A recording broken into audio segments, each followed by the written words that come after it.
Vestige కంపెనీలో ఒక్క పీవీకి ఎన్ని డబ్బులు, ఎంత పీవీ చేస్తే మనకి డబ్బులు వస్తాయి. కొంతమంది వెస్టేజ్ కంపెనీలో జాయిన్ అవుతున్నారు. వాళ్ళకి తెలియకుండా చాలా నిర్లక్ష్యంగా వాళ్ళకి వచ్చే డబ్బులు 12,000 వాళ్ళు వదిలేసుకుంటున్నారు. వెస్టేజ్ కంపెనీలో జాయిన్ అయ్యి కస్టమర్ గా మాత్రమే ఉంటూ నెలకి 12,000 ఎలా తీసుకోవచ్చో నేను ఈ వీడియోలో చెప్తాను. వెస్టేజ్ కంపెనీలో మీరు జాయిన్ అయ్యి ఏదైనా ఒక ప్రొడక్ట్ 30 రూపాయలు పెట్టి కొంటే ఆ ఒక్క ప్రొడక్ట్ కి మీకు ఒక పీవీ వస్తుంది. 2,000 పెట్టి మీకు కావాల్సిన ప్రొడక్ట్స్ పేస్ట్, సబ్బు, వంట నూనె, షాంపూ, సప్లిమెంట్స్ ఇంకా చాలా ఉంటాయి. ఏవైనా కొనుక్కోవచ్చు. ఒక 2,000 పెట్టి కొంటే మీకు 60 పీవీ వస్తాయి. ఇలా 4 నెలలు కంటిన్యూగా తీసుకోవడం వల్ల 5వ నెల మీకు 1,200 ప్రొడక్ట్స్ ఫ్రీగా వస్తాయి. ఇన్ని రోజులు మీరు ఆ ప్రొడక్ట్స్ వాడుతూనే ఉన్నారు మీకు తెలిసిన షాప్ లో.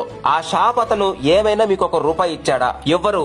ఎందుకంటే వాళ్ళకి లాభం కావాలి కాబట్టి. రోజు వాడే ప్రొడక్ట్సే వెస్టేజ్ కంపెనీలో తీసుకున్నారు. మరి 4 నెలలు కంటిన్యూగా కొంటే 5వ నెల 1,200 సరుకులు ఫ్రీగా ఇస్తుంది. చాలా మంది ఐడి తీసుకుంటున్నారు, ఒక్కసారి కొంటున్నారు, తర్వాత అస్సలు పట్టించుకోవటం లేదు. కనీసం పాన్ కార్డ్, బ్యాంక్ కూడా అప్లోడ్ చేయడం లేదు. వెస్టేజ్ కంపెనీ డబ్బులు వేయాలంటే ఎవరికి వేయాలి మీరే ఆలోచించండి. వెస్టేజ్ కంపెనీ ఇలాంటి యాక్టివ్ లేని ఐడీస్ ని డిలీట్ చేసేస్తుంది. ఐడిని యాక్టివ్ లో ఉంచుకుంటే మీ కింద చాలా మంది వస్తారు. వాళ్ళందరినీ మీరు వదులుకున్నట్టే. మళ్ళీ మీకు వెస్టేజ్ కంపెనీలో చెయ్యాలి అనుకుంటే అందరి కింద జాయిన్ అయ్యి అక్కడి నుంచి మొదలెట్టాలి. ఇలా ఒక ఐడి కింద ఇంకొక ఐడి, వాళ్ళ కింద